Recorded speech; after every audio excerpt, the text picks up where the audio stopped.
Hello, my cozy listener. Welcome to NadinCozyEnglish, a quiet place where words feel warm and English sounds like a story before sleep. Make yourself comfortable, light a candle, wrap yourself in a blanket, and pour a cup of hot tea or cocoa.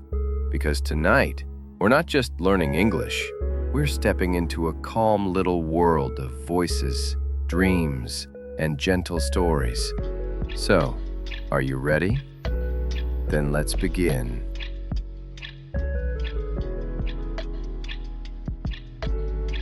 Wednesday, the orange streak, and the visitor from Hogwarts. A calm Halloween story about freedom, courage, and the quiet power of being yourself.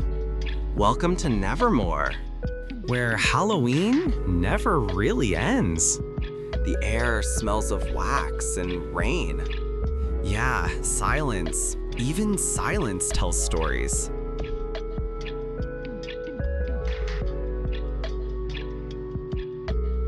Tonight's tale isn't about monsters. It's about choice. About a girl who doesn't like noise, doesn't smile for cameras, and one night decides to dye one strand of her hair orange. Because sometimes the smallest change can turn the whole world upside down. Wednesday, the orange streak, and the visitor from Hogwarts. A calm Halloween story about freedom, courage, and the quiet power of being yourself. The color of disobedience. Halloween had arrived at Nevermore Academy with far too much enthusiasm and far too little taste.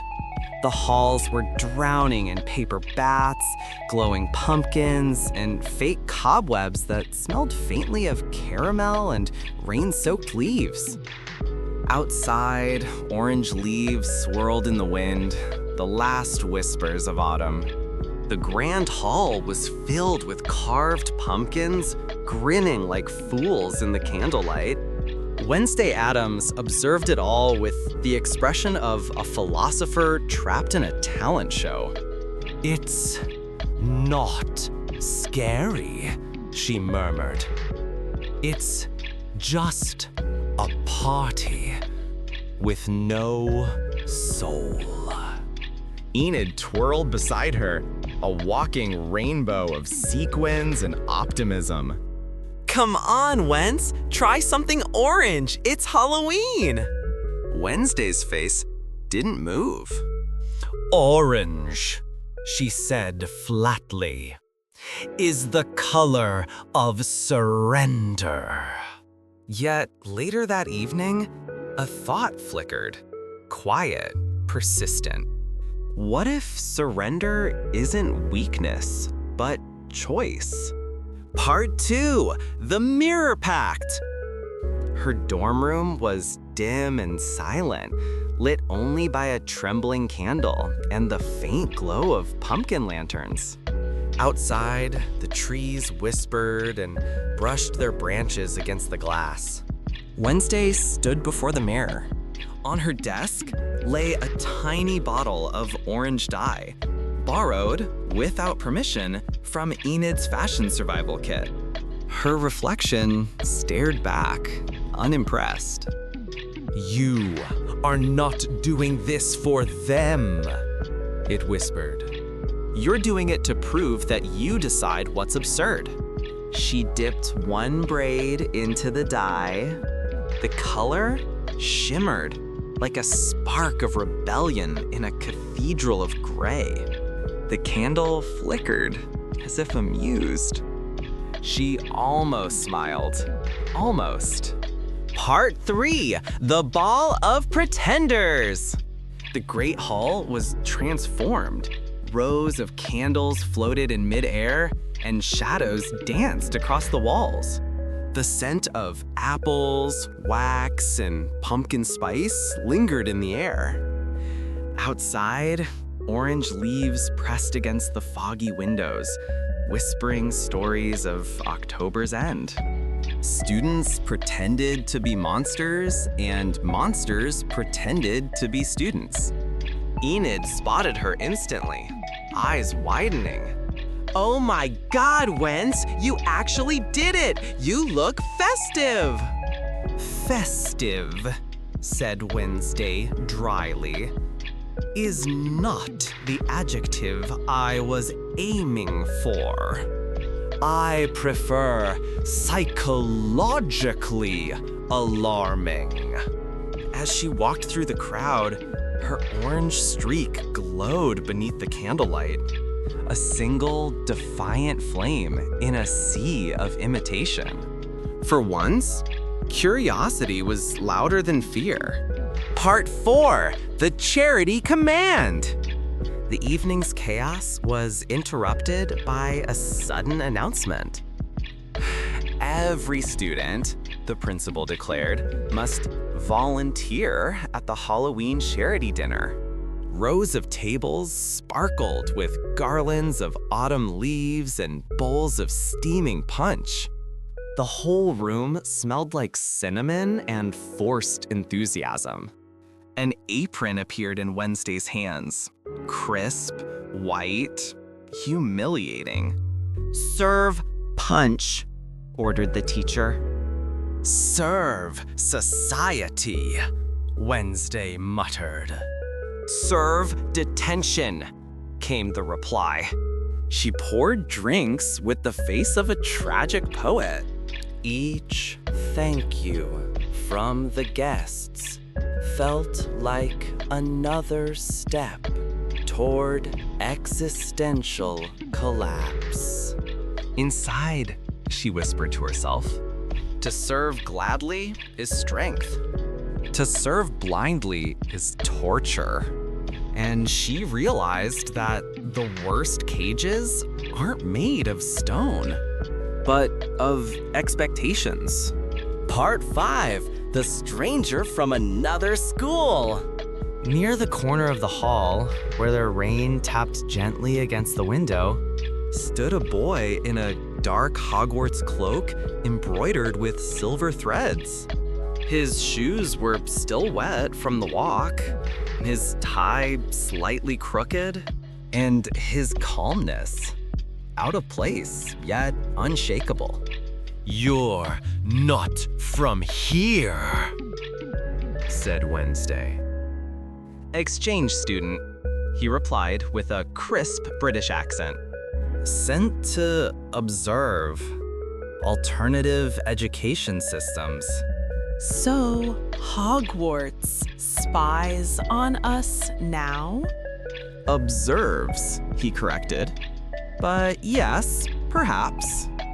The small crest on his cloak caught the candlelight, Ravenclaw. Logic, wit, detached curiosity. Perfectly tolerable, almost interesting. Part 6, the ghost conversation. They stood together by the punch table, surrounded by laughter, yet perfectly apart from it. The candle between them burned low, its flame bending, as if trying to listen. "They told me to smile more," he said quietly. "Said I think too much." "Thinking too much," said Wednesday, "is either intelligence or trauma, usually both." He laughed, softly, genuinely. "And you? Why the orange streak?" "A social experiment," she said. "I wanted to see how long it takes before people assume I'm improving." "And are you?" "No, but I'm evolving." The candle flickered again. Part 7, the philosophy of serving. The room had quieted. Yeah, only the soft sound of rain and the crackle of candles filled the space. Pumpkin garlands swayed gently in the draft. "My parents think service builds character," said Wednesday. "I think it builds resentment." "At Hogwarts," said the boy, "we're told it builds humility." That's just a polite word for obedience. He smiled faintly. And rebellion, he said, is just another kind of service to oneself. Wednesday tilted her head. Perhaps you're not entirely unbearable. I'll take that as high praise, he replied. Part 8, The Candle's Judgment. Later that night, her dorm was quiet again. The rain whispered against the glass, and the candle flame danced like it had been waiting to speak. So, it said, you talked with another human. Barely, Wednesday replied.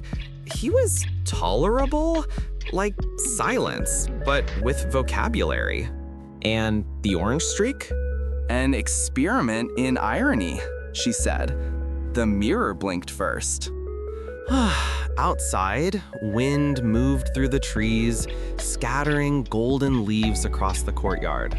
In the reflection of the window, her orange streak shimmered like a quiet flame that refused to die. Part 9, The Window Pact. At midnight, the moonlight spilled across her desk. Wednesday opened her notebook and wrote, to serve gladly, noble. To obey blindly, unbearable. To belong, situational.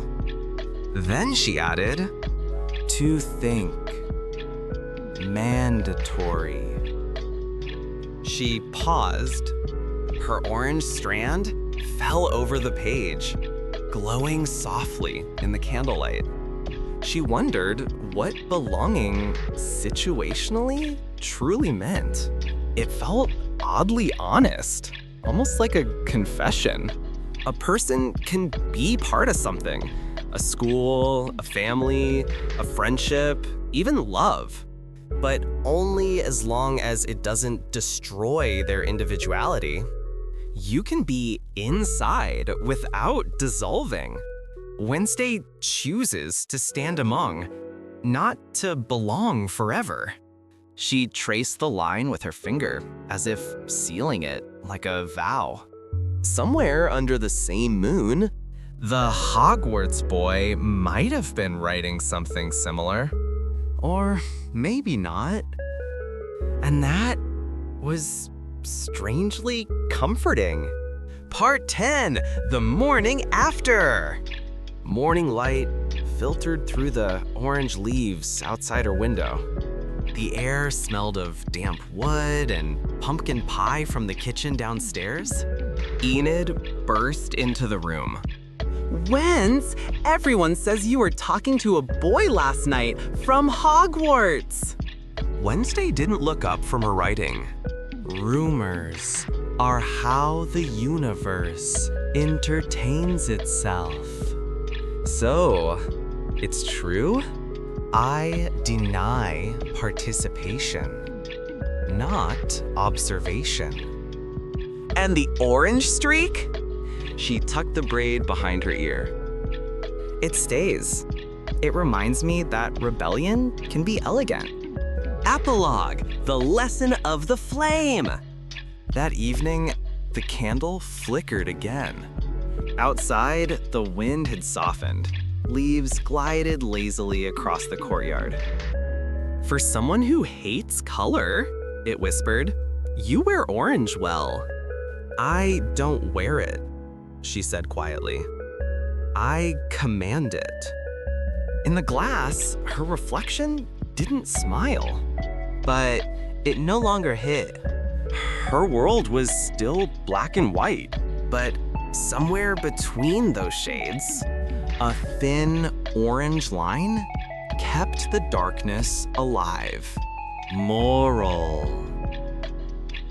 To serve is noble, if it's by choice. To obey blindly is slavery. To belong, only when it doesn't cost your soul.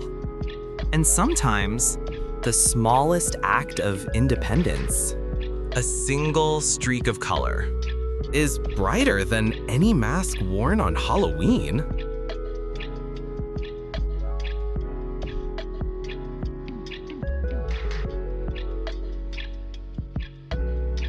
Thank you. And if you enjoyed this episode and found it helpful, please don't forget to subscribe to our channel so you don't miss any future lessons. And please share this episode with anyone you know who is also learning English. It would mean a lot for me. And I love to hear from you. So please leave a comment below telling us about your day in English or any other topics you'd like us to talk about in the future. Read your comments and appreciate your feedback. So until next time, keep practicing your English and have a wonderful day. Bye everyone!